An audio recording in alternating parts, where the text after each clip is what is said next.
Hey Wargamers, I've been seeing more and more posts lately about people interested in starting Tau and wondering what they should get and how they should start their army. So I figured it's time for us to revisit this question and talk about what the Tau are, what kind of army they are, and what models you might want to pick up in a starting 1,000 point list. I'm also going to do a giveaway at the end of the video, so make sure you stay tuned for that. Now, many beginners might ask, is Tau Empire the faction for me? Well, of course, it depends. If you are someone that has looked at the model range and you think that they look cool, especially the battle suits, which are kind of their hallmark unit type, then maybe Tau Empire is a great choice for you because those battle suits are a critical component to the army's composition and are something that you're going to end up painting a lot of. So if you like battle suits, if you like the look of the models or the fluff in your mind of battle suits darting around the tabletop, then Tau Empire could be a great choice for you. If you're someone that likes the shooting phase, if you like just taking a ton of weapons and pew-pewing your opponent off the board, then Tau Empire is definitely a thing to consider. That's their main mechanic is the pew-pewing. They are a shooting-focused army, certainly. And so if that's your jam, then this might be a faction for you. And then finally, if you like altering mechanics in small ways throughout the entirety of the game, then Tau Empire might be a good faction for you as well. What I mean by that is maybe you don't have to pay a penalty to shoot at something. Maybe you can ignore penalties, gain advantages that are not available to your opponent. And so those subtle type of persistent perks are important parts of how Tau function and can be something that is unique amongst other factions in some contexts. I'm filming this in August of 2021. Right now, Tau are in a little bit of a rough spot. They're not an army that you can pick up and just expect to win with. They have some challenges with their current rule set in the context of 9th edition as it is currently. And so they are an army that requires some finesse and a really good understanding of the army rules and the basic rules of Warhammer 40k 9th edition. Right? You have to really understand how things interact, which rules apply when and where, and how you can use things like your stratagems to get an advantage and really utilize the army to its fullest. The people that win major tournaments with Tau are master players that understand all of these interacting components and really utilize Tau to win the mission. They have a goal in mind and they enact strategy to achieve that goal. So Tau is, in a lot of ways, a finesse army, something that really takes a lot of consideration in placement and in priority in order to use effectively. And of course, Tau are one of the factions that have not received a new codex in 9th edition. And so we expect that to change eventually. We don't know when. We don't know exactly when a new Tau codex is going to come out, but it will come out eventually. And so keep in mind that everything we talk about today is in the context of an older codex that will be revised. And so with that in mind, I'm going to try to provide you with my opinion that sets you up for success today, but also is hedging your bets a little bit, setting you up for the eventual codex release in relatively good standing. I don't want you to go all in on some niche theory that's only going to work with the codex as it is. I want to provide you with some perspective on something that is likely to be good now and also usable in the future. So, of course, the number one question that people starting out with Tau ask is, what should I buy? What should I get? Which models do I need to build an army? And the advice that I always give is to start with the models that you like, right? Pick models that look cool to you, because if you are picking something up that's not appealing to you, you're not going to have fun assembling it. You're not going to have fun painting it. You're not going to have fun pushing around the board. And so really the thing I think is most important is to get something that's fun, right? That's how you're actually going to engage with the army and make your investment worthwhile, right? It's not worth it to just buy a model and have it sit on the shelf if you're not using it. So pick something that is fun for you, right? That's like the number one rule for starting any hobby is have fun. So I think that applies here too. But That said, if you are looking for something that's going to be a little bit more functional, perhaps, consider the Start Collecting boxes. The Start Collecting boxes include an Ethereal and Hover drone, a unit of Fire Warriors and 2 drones, and then a unit of Crisis Suits with 6 drones. So that's actually quite a lot of models, and they all are valuable. The Start Collecting box is by far one of the best Start Collecting boxes available for any faction in Warhammer 40k. It has some pretty good units in it, as is. The units that are in there are useful in a variety of different contexts. The Crisis Suits, for example, can be used as Crisis Suits, but could also be used as XV8 commanders. The Ethereal could be good as an Ethereal, but it could also be converted into a Fireblade. So the units are good as they are. They can be used as other unit entries as well, or they could even be converted into other options. So the Start Collecting box really is a very good value if you're looking to start with the army. All right, so let's take at least one of those Start Collecting boxes and make a 1,000 point list to have a starter army with. In this case, I'm actually going to pick up 2 Start Collecting boxes. Yes, they're that good. And an additional Commander and a Devilfish box. So those 4 boxes together, I think, will be a good starting point, but they will also provide models that are kind of staples of the army, things that I would expect you to have value in now and in the future. So a good basis for any collection going forward. Okay, so as starting list, using those 4 boxes, we can make a 999 point list in a single battalion detachment. This list is going to use the Stratagems Emergency Dispensation and Veteran Cadre. It's going to be a Farsight Enclaves detachment, with an XV86 Cold Star as our Warlord, and the Warlord trait will be through Unity Devastation. All right, we're going to start this detachment out with an XV86 Cold Star Commander. You're going to give him a Supernova Launcher, which is a relic version of the Airburst Fragmentation Projector. The Airburst Fragmentation Projector is one of those bits that you only get one of in the Commander box. You don't get it with the Crisis Suits or any other kit. You just get one with the Commander.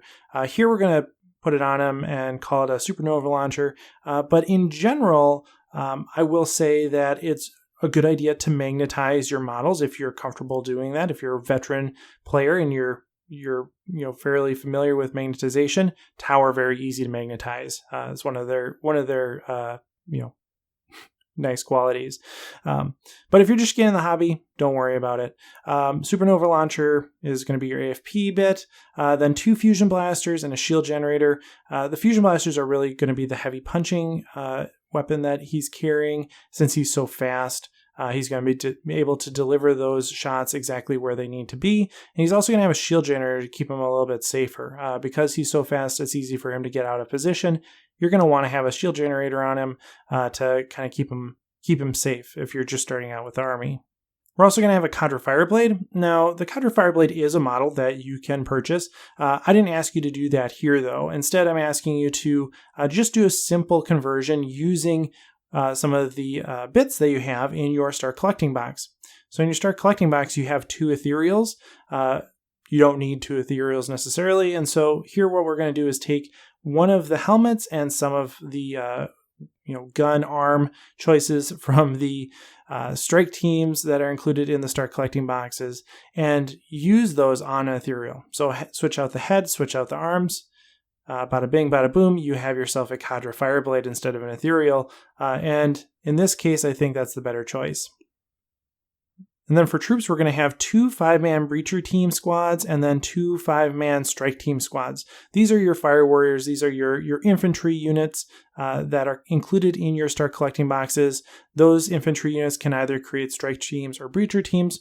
Breachers basically have a shotgun weapon. They have a short range, high power shot, whereas the strike teams have a much longer range. The strike teams are going to be equipped with a pulse rifle, which is the very long weapon. The breacher teams are going to be equipped with a pulse blaster, which is the much shorter one. And because those breacher teams have relatively short range, we're going to pack them in a Devilfish here and give that Devilfish a Seeker Missile, which is basically a hunter-killer, one-use type missile that can just adds a little bit extra punchiness to your list. The real teeth of the list, though, are in the elite slot, where we have these 6 crisis suits that are provided to us by the Start Collecting boxes, and we're going to use those to create 2 3-man units of crisis suits. The first one is a 3-man crisis suit team with the veteran cadre stratagem applied to it. That is something from the Psychic Awakening book and is exclusive to Farside Enclaves. It allows your crisis suits to have a 3-up ballistic skill instead of a 4-up, which is a huge boon. Tower often limited by that 4-up ballistic skill. Here you can just give your crisis suits 3-up ballistic skill and not have to worry about it. It's a huge benefit for crisis suits. And so we're going to use that here on kind of our keystone crisis suit unit. This is going to be our focal unit that's really going to be driving the majority of our damage output. We're also going to give them the stabilizer jet prototype system using that emergency dispensation stratagem before the game. This is going to make their wounding more effective. So the unit consists of 2 cyclic ion blasters and an advanced targeting system on each of the 3 suits.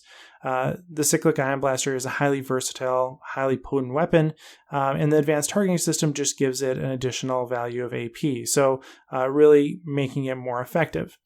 One of the models in this unit is going to have iridium armor, which makes their armor save a 2-up instead of a 3-up for that particular model. So he's going to be there to take shots early on. So he's going to be your meat shield in the unit. Aside from the 5 marker drones that we're going to have here. Now, your Start Collecting boxes are going to give you a fair number of drones. We're going to use 5 of them to make marker drones, which are attached to this crisis suit unit. We want to have them attached to the crisis suit unit because that is by far the most cost-effective way to acquire drones. But this crisis suit unit also wants to have marker lights provided to it, which are going to improve its shooting capability. And it wants to have drones nearby for something called saver protocols, which basically allow drones to intercept wounds for your models. And here, that's really going to keep this unit alive from big, heavy las cannon, plasma cannon, melta shots that might be lobbed at it. Whereas your iridium suit can soak up some of those small arms fire, at least for a little bit. Our second unit of crisis suits is going to have the reactive countermeasures prototype system, again, using that emergency dispensation stratagem before the game. Here, the units are going to, or the models are going to be equipped with 2 fusion blasters each, and then 2 of them are going to have missile pods, and then a third one is going to have an airburst fragmentation projector because of the reactive countermeasures stratagem. Reactive countermeasures allows a model with the airburst fragmentation projector to ignore -1, -2 AP on small arms fire. So this is going to make him much more durable. We're also going to put that guy in the iridium armor. So he has a 2-up, ignoring -1, -2 AP. He's very durable on his own, but we're also going to give the unit 4 marker drones in order to provide that marker light support. For both these crisis suits units, we're going to be stretched a little thin on bits. We're not necessarily going to have enough fusion blasters if we're giving fusion blasters to Commander also. We're not going to have enough cyclic ion blasters because those are only provided in the Commander kit. And so you might want to proxy using different weapons and just call them cyclic ion blasters. Tell your opponent, hey, this is a plasma rifle, but it really is a cyclic ion blaster. Or you could, buy bits off eBay, or there are many third-party vendors that sell their own versions of these weapons that you could easily acquire and use instead. So lots of different options on how you actually want to do this, but I think this list will perform very well at 1,000 points. You could, instead of having the 2 units of crisis suits, you could push them into 1. You could add some more drones to this list if you wanted, things like that.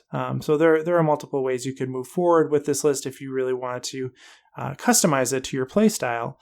But I think this gives you a really good basis for an army right now in 9th edition and moving forward into the future. Right. And then finally, before we go, I mentioned that I was going to be doing a giveaway, and indeed I am. This week, I am giving away one of the invasive wargaming models. So this is a model that I designed and created. It's available for purchase if you are so interested. There is a link in the description below on how to do that. But if you're just interested in the giveaway, go ahead and leave a comment below. Tell me what your favorite model in the Tau army is, and that will enter you to win one of these invasive wargaming models. It's open to everyone in the world. There's no limitations on where you are. I will ship it to you free of charge. And yeah, all you have to do is put in the comments what your favorite Tau model is. But like I said, if you're not a gambling person, if you don't want to roll the dice on it and want to pick one up for yourself, there is a link in the description below on how to do that. As always, thanks for watching and happy wargaming. Hey everyone, thanks for watching. This channel is made possible by my supporters over on Patreon. If you enjoyed this video, consider joining our community over there as well. Really, the support means more than I could say, so really, thank you. Special thanks to Marcy, Andrew Lotz, A Little Pink Monster, Bennaby Jones, Durza, Everett Keller, Robbie Goodwin, Jose Gomez, Ruger, Drew Pratley, Michael Byrne, Zealous Brimstone, Scott Heater, Stephen Cowan, Jared Egler, Chris Kessler, Tao Oswell, and Shifty.